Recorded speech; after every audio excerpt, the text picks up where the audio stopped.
हजारीबाग की जनता चुप्पा बाइस्कोप है। अब योगी आदित्यनाथ बटोगे तो कटोगे आके यहाँ बोल जाएं, और मोदी जी आके बोल देगो एक रहोगे तो सेफ रहोगे। जब पूरे देश में कांग्रेस की राजनीति चलती थी तो हजारीबाग ने पूरे देश को एक दूसरी पार्टी दिया। लोगों को लगने लगा कि इस बार हजारीबाग भारतीय जनता पार्टी किसी जनरल को सीट देगी। कहीं न कहीं कांग्रेस इस मामले में प्रत्याशी बहुत मजबूत, मगर उसका राष्ट्रीय सपोर्ट जो है वो उतना मजबूत नहीं है। नमस्कार, आप देख रहे हैं खबर स्तंभ और मैं हूं श्याम। आज हम बात कर रहे हैं विधानसभा महासंग्राम के बारे में। झारखंड विधानसभा में महासंग्राम मच चुका है। हम अभी मौजूद हैं हजारीबाग के कदमा में और हमारे साथ मौजूद हैं सुबोध शिवगीत सिंह, जो कि एक प्राध्यापक हैं और बहुत लंबे समय तक इन्होंने पत्रकारिता की है। पत्रकारिता के बहुत वरिष्ठ ये पत्रकार रह चुके हैं हजारीबाग से, और झारखंड में भी बहुत इनका नाम है। इनसे हम लोग समझेंगे कि हजारीबाग की राजनीति किस ओर जा रही है, किस पार्टी का क्या जो प्रत्याशी खड़ा किया गया है वो जीतेगा हारेगा, कौन मजबूत है कौन कमज़ोर है, इन सब बातों के बारे में इनसे जानेंगे। सबसे पहले भैया आपका बहुत बहुत स्वागत। नमस्कार, मैं सुबोध सिंह शिवगीत, कभी पत्रकार था, इन दिनों तो आप लोग पत्रकार हैं, हम बस दूर से एक्सप्रेस हैं, देखते रहते हैं। हाँ, बोला जैसे आपने, क्या विषय क्या है मन में आपके? हम लोगों के भीष्म पितामह रहे हैं भैया, और हम ये जानना चाहते हैं कि अभी जैसे हजारीबाग विधानसभा के बारे में बात करके बारे में सोचते हैं। हजारीबाग आपका बरकट्ठा, मांडू और बरही 4 विधानसभा है ना, रामगढ़ 5 विधानसभा हैं। हाँ, अगर लोकसभा की दृष्टि से देखें तो चूँकि रामगढ़ हट गया हम लोगों से, तो हम चारों के बारे में आज बातचीत करेंगे भैया। सबसे पहले हम ये जानना चाहेंगे कि जो अपने प्रत्याशी हजारीबाग के मुख्यतः 2 लोगों में हम लोग देख रहे हैं कि 2 लोग हैं जो चेहरा अभी चमक रहा है। एक कांग्रेस के प्रत्याशी मुन्ना सिंह और दूसरा बीजेपी के। आपको क्या लगता है कि कौन मजबूत है कौन कमज़ोर है, और क्या खूबियां हैं दोनों में और क्या कमज़ोरियां हैं, इसके बारे में हमारे दर्शकों को बताइए। हजारीबाग राजनीतिक दृष्टि से बहुत ही सक्षम और सुलझा हुआ इलाका है। राजा रामगढ़ जब पूरे देश में कांग्रेस की राजनीति चलती थी तो हजारीबाग ने पूरे देश को एक दूसरी पार्टी दिया, उसका नाम जनता पार्टी है। अर्थात जब देश में अकेले कांग्रेस की तूती बोलती थी तो हजारीबाग ने विपक्ष दिया पूरे देश को। आज वो जनता पार्टी, चाहे समाजवादी पार्टी हो जाए, जनता दल हो जाए, भारतीय जनता पार्टी हो जाए, ये सारे नाम जो आए हैं उसकी जन्मभूमि हजारीबाग। कांग्रेस में भी देखिए गरम दल नरम दल इसी रामगढ़ अधिवेशन से हुआ था, जहां सुभाष चंद्र बोस और महात्मा गांधी 2 रास्ते में चल निकले। अर्थात ये कहना बड़ा मुश्किल है कि हजारीबाग की जनता किस दिशा में जा रही है। यहाँ राजनीतिक रूप से काफ़ी जागरूक लोग रहते हैं। अब आप जब बात किए हजारीबाग विधानसभा, तो हजारीबाग विधानसभा के अकेले देखना संभव नहीं है। बगल में कोडरमा जिला है, बरही विधानसभा है, बरकट्ठा विधानसभा है, मांडू विधानसभा है, बड़का गांव विधानसभा है, हजारीबाग। पांचों में देखिएगा परिस्थितियां बदलते रहती हैं। लंबे समय तक कांग्रेस का यहाँ शासन रहा। आप उदाहरण लीजिए, हजारीबाग में 10 साल पहले सौरभ नारायण सिंह थे। सौरभ नारायण सिंह के पहले 10 साल तक भारतीय जनता पार्टी देवदयाल कुशवाहा थे। अब देवदयाल कुशवाहा के साथ जो हजारीबाग की जनता थी, अचानक 10 साल बाद कैसे आ गई सौरभ नारायण के साथ कांग्रेस की ओर। अब 10 साल कांग्रेस के बाद बीजेपी आई तो देखिए 14 और 19 में मनीष जायसवाल जी जीते, जो अभी सांसद हो गए। यानी हजारीबाग का जो विधायक था वो सांसद बन गया बीजेपी का, पूरे बहुमत के साथ बना। अब जब हजारीबाग विधानसभा खाली हुआ कि मनीष जी तो अब सांसद बन गए, तो यहाँ समस्या हो गई हर दल में। भारतीय जनता पार्टी के पास 20-25 उम्मीदवार हो गए। हर्ष अजमेरा जो अभी छड़ी छाप में खड़े हैं, कब वो भी उम्मीदवार हो गए। उधर से प्रदीप प्रसाद जी हो गए, श्रद्धानंद जी हमारे संघ की ओर से एक उम्मीदवार हो गए, विवेकानंद सिंह जी जो भारतीय जनता पार्टी के जिलाध्यक्ष हैं वो भी एक उम्मीदवार हो गए। और ये किन प्रकार से शेफाली गुप्ता जी आ गई दिल्ली से, वो हालांकि लोकल बेस की हैं। शेफाली गुप्ता का भी परिवार जो है काफ़ी समृद्ध है, उनके पति IRS हैं, इंडियन रेलवे सर्विस में हैं, वो भी बड़े पद पर वो भी लग गई। तो लगा कि हजारीबाग में इस बार मनीष जायसवाल का जो सीट खाली हुआ है उस पर एक बवंडर की तरह चारों तरफ से लोग आ गए। जी, जी, जी। तो ऐसे में भारतीय जनता पार्टी के जो अनुशासित कार्यकर्ता थे वो 5, 7, 10 लोगों के साथ घूमने लगे। अब शेफाली गुप्ता के साथ कुछ टुकड़ा गया, कुछ टुकड़ा हर्षद मेहरा के साथ, कुछ टुकड़ा विवेकानंद के साथ, कुछ श्रद्धानंद के साथ, कुछ प्रदीप प्रसाद के साथ, और कई अन्य लोग थे। अमित सिन्हा थे, दामोदर सिंह थे, अपने राणा राहुल प्रताप सिंह थे, बहुत सारे उम्मीदवार अंदर से आ गए। लोगों को लगने लगा कि इस बार हजारीबाग भारतीय जनता पार्टी किसी जनरल को सीट देगी जी। और जनरल की सीट के आशे, जनरल में भी बहुत लोग उम्मीदवार हो गए। जनरल के लोगों को एक आशा जगी कि चतरा लोकसभा से सुनील सिंह का सीट छीन लिया गया है, धनबाद से PN सिंह का सीट कट गया है, तो जरूर ये इस बार किसी राजपूत को मिलेगा। एकदम एक आशा जग गई। उधर जदुनाथ पांडे जी थे, उनको लगा कि हमारा पुराना क्षेत्र रहा है कर्म क्षेत्र, तो वो भी एक्टिव हो गए। लगा कि ब्राह्मण को मिलेगा, फिर बात आई कि कोई ना कोई जनरल को मिलेगा। मगर जब सारे लोग लगे तो ऐसे में क्या हुआ कि भारतीय जनता पार्टी का कार्यकर्ता 15-20 दरवाजे में बट गया। कोई उसके साथ घुमा, कोई उसके साथ। और इसी बीच भारतीय जनता पार्टी से उम्मीदवार प्रदीप प्रसाद जी आ गए। प्रदीप प्रसाद जी का कोई दो मत नहीं है कि पुराना बैकग्राउंड, तो जब पहले लड़े थे तो वो जो इन दिनों धर्मनिरपेक्ष शब्द है, जबकि आदमी तो कभी धर्मनिरपेक्ष हो ही नहीं सकता है। जब तक धर्म नहीं है तो आदमी ही नहीं रहेगा। तो वो थे पहले दूसरे फ्रंट से, मगर बीजेपी में आ गए थे बीते चुनाव से पहले ही। फिर तो गिरिडीह चले गए। मगर हजारीबाग में वो लगे थे काम में। ऐसा नहीं कि प्रदीप प्रसाद कभी हजारीबाग छोड़ के भाग गए। अच्छा। चूँकि हजारीबाग में मासी पीढ़ी में उनके मामा घर है। जी, जी, जी। वो कर्नल विनय वगैरह कई उनके मामा परिवार के सारे लोग हैं, यहीं रह के पढ़े लिखे, झंझरिया पुल के पास आनंदपुरी में घर बना लिए, वो भी लोकल हैं। ऐसा नहीं कहा जा सकता कि आज वो बगोदर के हैं। कहीं ना कहीं वो भी लगे रहे, 5-7 साल से लगे थे।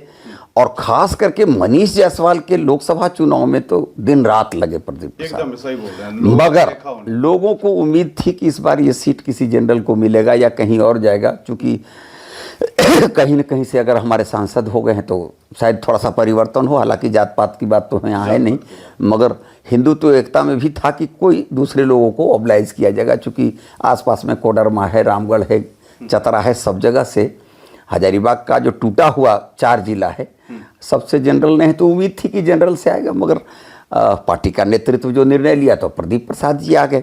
ऐसे में कांग्रेस ने दाव खेल दिया। दाव खेला कि प्रदीप प्रसाद जो उस बार लाए थे 60-65 हज़ार वोट, तो उसमें बड़ा तबका जो था मुस्लिम समाज का, उसका वोट था जो फ्री में मिला था उनको। अब इधर देखा कि प्रदीप प्रसाद हैं, तो उधर कांग्रेस ने, हालांकि कांग्रेस में कई नाम चल रहे थे, RC मेहता का चल रहा था, वो और कई लोग थे, पाठक जी का नाम चल रहा था, हमारे धीरज सिंह एक हैं उनका नाम चल रहा था, विनोद कुशवाहा का चल रहा था, बहुत सारे नाम थे। मगर जैसे ही देखा कि कांग्रेस ने कि भारतीय जनता पार्टी ने उम्मीदवार दे दिया प्रदीप प्रसाद, तो निश्चित है कि जनरल जो लोग हैं जिनके अंदर बहुत दिनों से राजनीतिक क्षमता है मगर उनको अवसर नहीं मिल रहा था, वो मान रहे थे चलिए जयंत सिन्हा में या PN सिंह में उनको कहीं न कहीं तसल्ली मिल जा रही थी। तो ऐसे लोग का फायदा उठाने कांग्रेस इसमें माहिर है, क्योंकि कांग्रेस के पास संगठन नहीं है, मैनेजमेंट है। और बीजेपी के पास संगठन है, मैनेजमेंट में थोड़ी कभी कभी चूक हो जाती है। यही एक बड़े कांग्रेसी नेता जो भाजपा में है उनका कहना था कि बीजेपी के पास संगठन है, प्रबंधन का थोड़ा अभाव है, और बीजेपी के पास संगठन सबसे बड़ा है विश्व का, मगर थोड़ा प्रबंधन में कहीं कुछ हो जाते। तो इस चूक का लाभ हमेशा कांग्रेस वाले उठाते हैं, जो यहाँ भी उठाएं। वो तो राजनीति में संभव है। और प्रदीप प्रसाद के जवाब में उधर मुन्ना सिंह जी आ गए। मुन्ना सिंह जी भी स्थानीय हैं, लोकल हैं। उनके पिता राम अवतार सिंह जी भी अच्छे समाज सेवी थे, वो भी काम करते रहे हैं। व्यापार दोनों का आधार रहा है। प्रदीप प्रसाद भी व्यापारी क्षेत्र से आते हैं और मुन्ना सिंह जी भी हैं। अब देखिए यहाँ टसल हो गया है कि अब भारतीय जनता पार्टी के लिए ये दूध का कटोरा है हजारीबाग।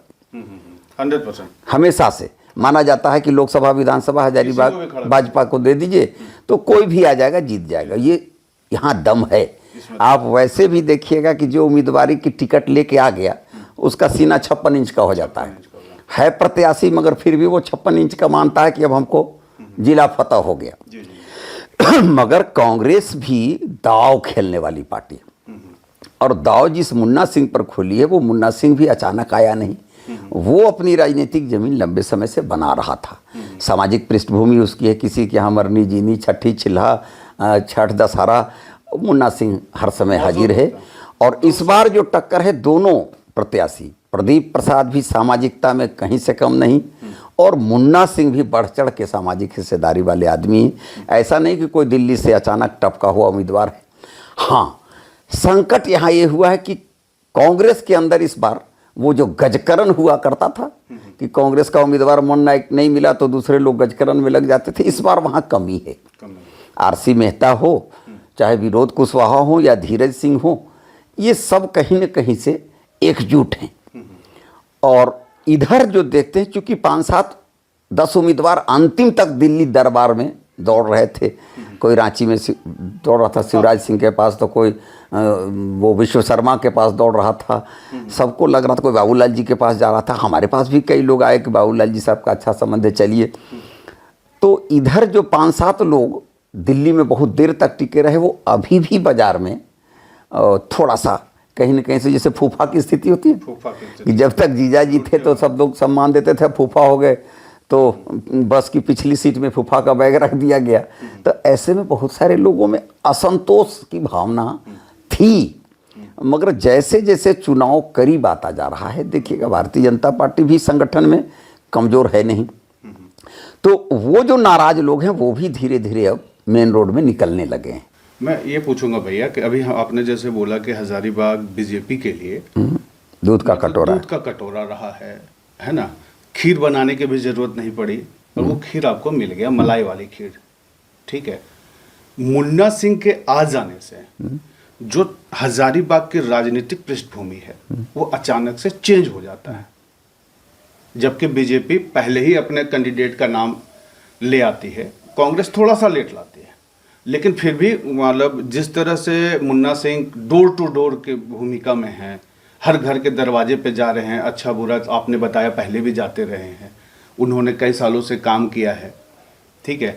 ऐसे में दोनों में आप किसको थोड़ा मानते हैं कि कांग्रेस वाला प्रत्याशी ये यहाँ कमजोरी है और बीजेपी वाले की यहाँ कमजोरी है? देखिए, कमजोरी सिर्फ हजारीबाग से नहीं देखिए आप चलिए बरकट्ठा, एकदम बरकट्ठा में अमित यादव उस बार जीत गए, निर्दलीय जीत गए, और इधर थे जानकी यादव। एकदम।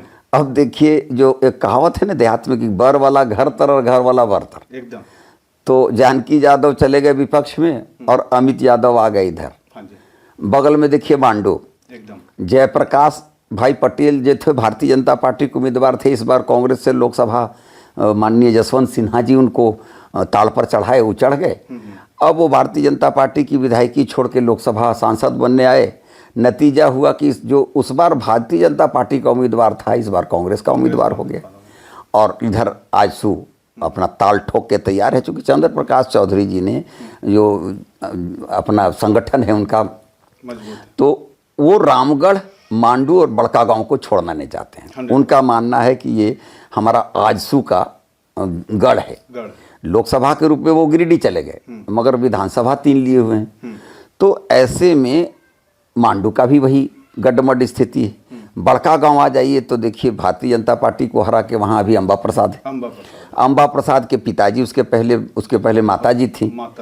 अब अंबा प्रसाद तो कांग्रेस में टिकी हुई, मगर उधर आजसू वाले जो हैं चौधरी जी आ गए हैं, वो बीजेपी ने उनको गोद ले लिया है। वो आदमी हैं आजसू के और चुनाव लड़ रहे हैं बीजेपी में, गोद लिया हुआ हाल है। तो वहाँ भी गड़बड़ स्थिति है। अब चलिए बरही में जीवन भर मनोज यादव जी कांग्रेस में थे और अकेला यादव भारतीय जनता पार्टी में थे। इस बार हुआ है, इसे 5 साल पहले हुआ कि अकेला यादव कांग्रेस में चले गए और मनोज यादव बीजेपी में आ गए। इस बार और गड़बड़ हो गई कि मनोज यादव तो बीजेपी से हैं, उधर से अरुण साव आ गए हैं कांग्रेस की ओर से उम्मीदवार बन के, और इधर जो है अकेला यादव समाजवादी के साइकिल पर चढ़ गए हैं। तो ये तमाम परिस्थितियों में है। अभी देखिएगा कि वोट के समय होता है जात पात, ऊंच नीच, बाएं दाएं बहुत होता है। तो ये सारा कुछ चल रहा है। और ये सारा कुछ आके, चूंकि राजधानी हजारीबाग है इस मामले की, तो कहीं न कहीं से यहाँ से जो मैसेज जाएगा हर तरफ प्रभावित होगा। और बीजेपी का ये गढ़ है, तो निश्चित है कि बीजेपी के लोग पूरी ऊर्जा के साथ लगे हुए हैं। अब कल ही देखिए कि अमृतनगर में आ रहे हैं अमित शाह जी, उसके बाद सुनते हैं कार्यक्रम की बरकट्ठा के आगे कोडरमा सब 4-5 मिला के एक कार्यक्रम मोदी जी का रखा गया। तो देखिएगा भारतीय जनता पार्टी का जो फोकस है, अभी राष्ट्रीय स्तर पर चल रहे हैं लोग। अभी माफी चाहूंगा, योगी जी आके चले गए, योगी जी आके चले गए बड़का गाँव। तो कहीं न कहीं कांग्रेस इस मामले में प्रत्याशी बहुत मजबूत है, मगर उसका राष्ट्रीय सपोर्ट जो है वो उतना मजबूत नहीं है। मगर भारतीय जनता पार्टी उम्मीदवार थोड़ा कुछ तो करेगा ही करेंगे, लोग हैं, सक्षम लोग हैं सब लोग कल, मगर उसका जो नेशनल फोर्स है, अब योगी आदित्यनाथ बटोगे तो कटोगे आके यहाँ बोल जाएं, और मोदी जी आके बोल देगो एक रहोगे तो सेफ रहोगे, और उधर अमित शाह आके कहेंगे, तो निश्चित मानिए कि हजारीबाग में मान लिए सोई हुई भी जनता है तो जाग जाएगी। बूढ़ी हड्डी में जागा जोश पुराना था वाला हजारीबाग है। इसलिए अभी कहना बहुत मुश्किल है। 12 तारीख के रात होते होते समझ में आएगा। अगर कहीं कोई बैकवर्ड फॉरवर्ड करने का प्रयास करेगा, कहीं कोई हिंदू मुसलमान करने का प्रयास करेगा, कोई तेली सुंडी करने का प्रयास करेगा, कोई उधर यादव करने का प्रयास, सारे खेल चलेंगे, सारे कार्ड चलेंगे। जैसे दिवाली की रात को कहते हैं कयामत की रात है, तो अभी एक एक रात कयामत की रात है। मगर हजारीबाग में जो समस्या हमको नजर आ रही है, 2-3 जो एक निर्दलीय उम्मीदवार जो हर्ष अजमेरा है, अब वो छड़ी छाप किसका वोट काटेगा? 100% बीजेपी। निश्चित है कि आपस में घर को लग गई आग, घर के चिराग से जो हम सुनते थे, तो इधर हर्ष अजमेरा जी लगे हुए हैं, एक और पार्टी भैया JBKS, तो JKLM जो है उदय मेहता। अब यहाँ कहीं न कहीं कोई न कोई समाज के लोगों को उम्मीद थी कि हमारा देवदयाल जी का 10 साल, लोकनाथ जी का सीट रहा है, हमारी समाज की उपेक्षा हो रही। इधर वो वोट अगर कहीं, और उसमें मैं देख रहा हूँ कि जो नौजवान हैं, न्यू वोटर्स 18 से 20 वर्ष वाले, हर गांव में देखिएगा कि वो जो JBKS है या उसमें जो जयराम महतो की फौज में उदय मेहता भी अपने आप में कम नहीं। और ये सारा वोट कहीं न कहीं से हमारे जो भारतीय जनता पार्टी के विचारधारा से जुड़े हुए लोग थे उसको वो प्रभावित कर रहे हैं, हर्ष अजमेरा प्रभावित कर रहे हैं। अब भैया बांके बिहारी निर्दलीय के रूप में जो भारतीय जनता पार्टी के कल तक पूर्व अध्यक्ष रह चुके हैं, भैया बांके बिहारी अगर खड़े हैं तो अगर वो 500 वोट, 1000 वोट, 2000 वोट ही काटते हैं, तो निश्चित मानिए कि जो स्थापित वोट था भाजपा का उसमें ही सेंध लगा रहे हैं। तो भैया बांके बिहारी हो, हर्ष अजमेरा जी हो, ये भी पूरा दिल खोल के धनाढ्य आदमी है। और पहले तो नहीं जानता था, मगर इधर 2-4-5 साल में कोरोना के बाद उनकी जो आर्थिक स्थिति है काफ़ी समृद्ध हो गई है। उनके पास भी पेड स्टाफ बहुत हैं, कार्यकर्ता खड़ी कर लिए हैं।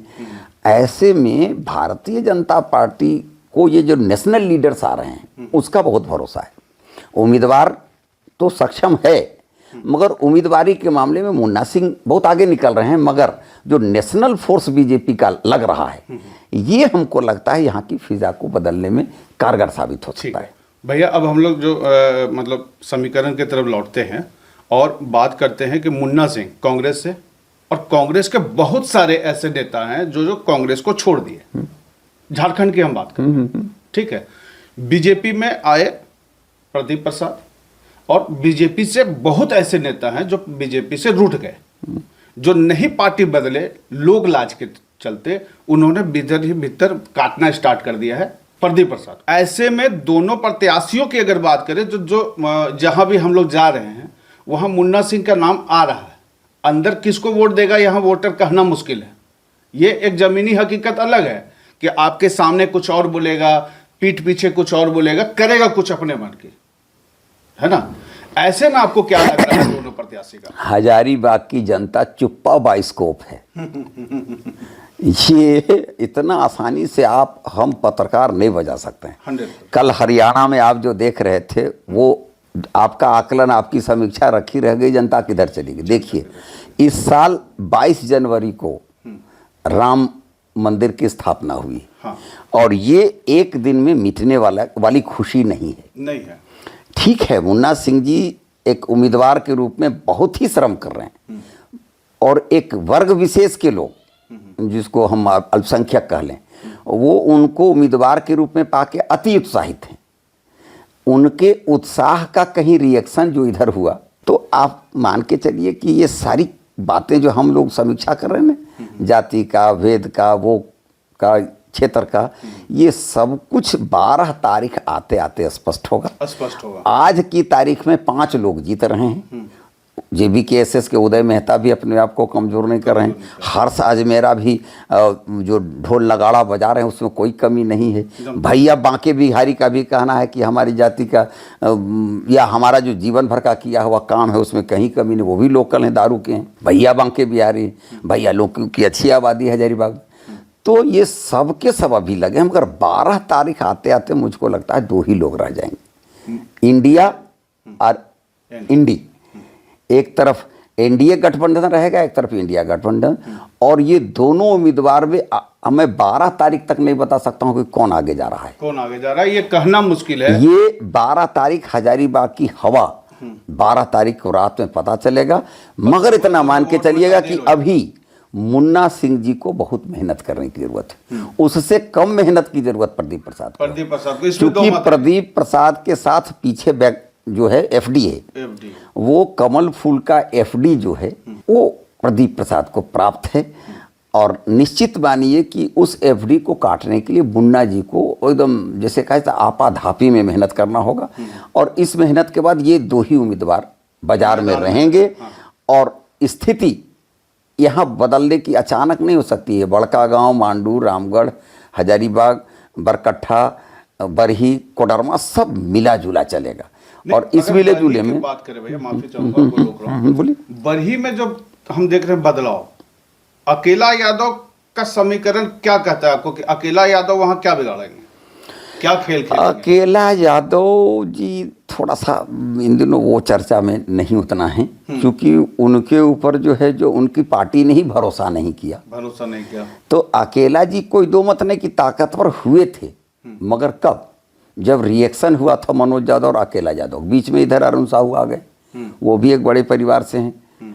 और अरुण साहू जी के आने के वहाँ जो कांग्रेस के उम्मीदवार आ गए, तो कांग्रेस के उम्मीदवार अपने आप में कमज़ोर नहीं साबित होंगे। और तब ये जो यादव समाज का वहाँ जो वर्चस्व था वो मान के चलिए कि जीतते हुए पर दांव लगाएगा। अच्छा, ये कृष्णवंशी लोग हैं।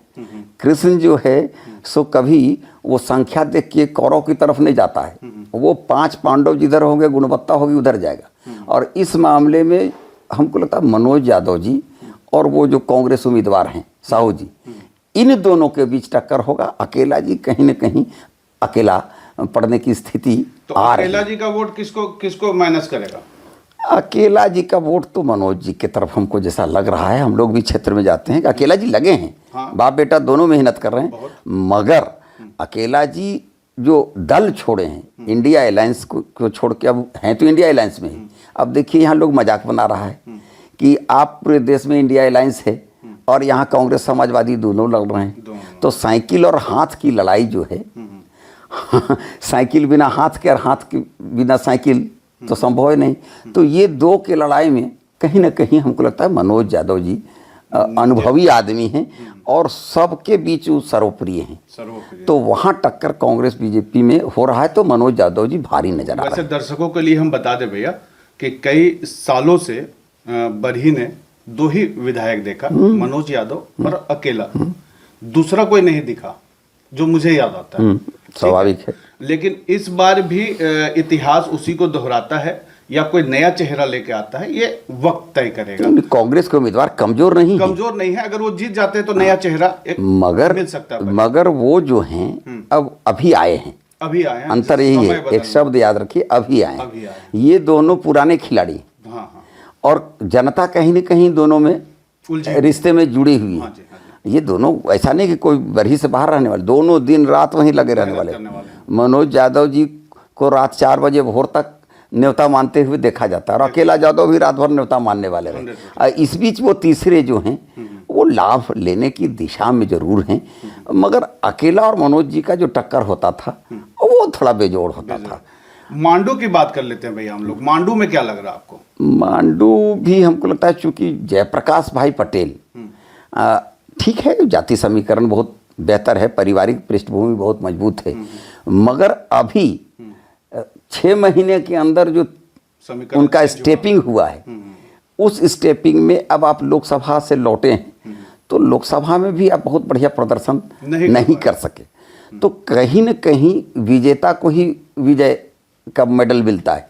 ऐसी स्थिति में इस बार वहाँ आजसू अपना मजबूत दावेदारी की स्थिति में है। जेपी भाई पटेल की पारिवारिक पृष्ठभूमि में टेकलाल महतो जी के लड़के हैं, मगर जनता भी देखती है कि आप एक नाव पर कितनी देर तक हैं, और 2 नाव पर जाए तो कबीरदास ने कहा है वो 2 नाव वाली स्थिति से जयप्रकाश भाई संकटग्रस्त होते हैं, जबकि उनके गार्जियन कबीर जी का वो दोहा जरा सुना दीजिए। नहीं क्या है, अरे 2 नाव पर चलने वाले हमेशा संकटग्रस्त होते हैं। हाँ। और 2 नाव कहीं न कहीं संकट देता है आपको। अकेला जी और जयप्रकाश जी को हमको लगता है वो 2 नाव वाला मामला है। हाँ, बरकट्ठा में जो देख रहे हैं वहाँ भी 2 नाव वाली बात है।